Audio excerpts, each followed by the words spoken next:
Tantor Audio, a division of recorded books, presents The Art of Cruelty, A Reckoning by Maggie Nelson, narrated by Tavia, Gilbert.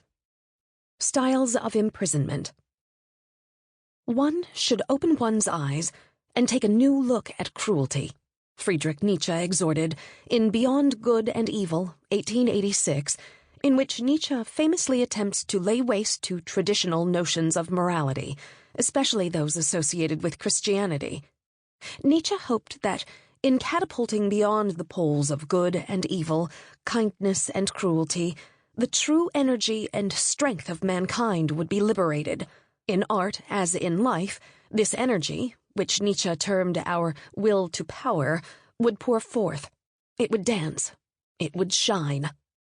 The next century, with its unthinkable wars, premeditated and spontaneous genocides, rapacious exploitation of resources, environmental catastrophes, and systemic injustices of all kinds, provided ample opportunity to take this new look. Many of the century's art movements, Futurism, Dada, Surrealism, Viennese Actionism, the Black Arts movement, and so on, made complicated contributions to this conversation, in that many artists associated with them hoped to mount a forceful protest against such cruelties, while they also derived much of their inspiration, rhetoric, and strategy from a bellicose avant-garde tradition with thinkers such as Nietzsche at its root. To complicate matters further, the 20th century brought an explosion in the human capacity to create and circulate images via technological inventions such as film, television, internet, digital photography, and countless other means. Given brutality's particularly fraught relationship with representation, 20th century art that concerned itself with its depiction or activation often found itself in turbulent ethical and aesthetic waters. By now, it is something of a commonplace to say that 20th century art movements were veritably obsessed with diagnosing injustice and alienation, and prescribing various shock and awe treatments to cure us of them, a method Austrian filmmaker Michel Haneke usefully, if revoltingly, described in a 2007 interview as raping the viewer into independence. Art critic Grant Kester has described this approach more gently, calling it the orthopedic aesthetic.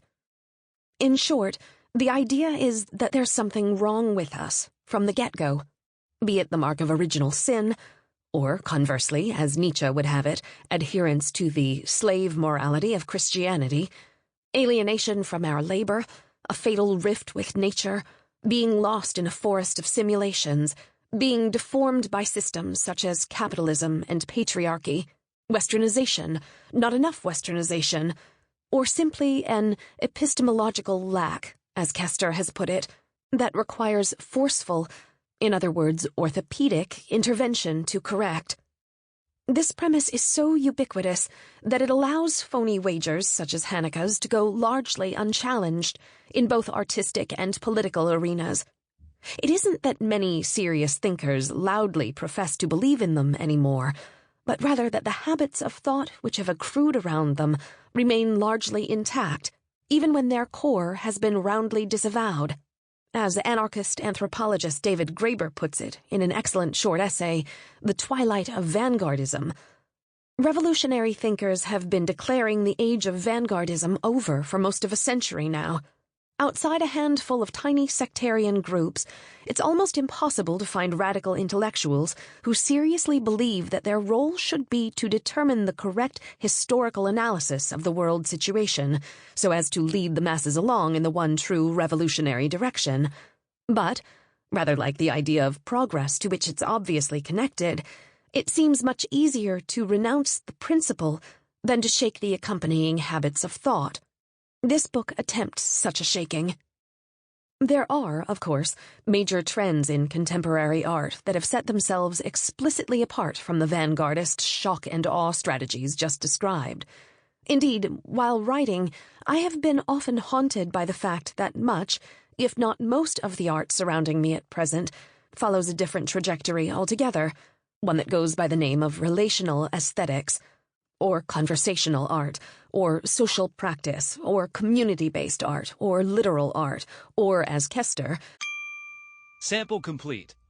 Ready to continue?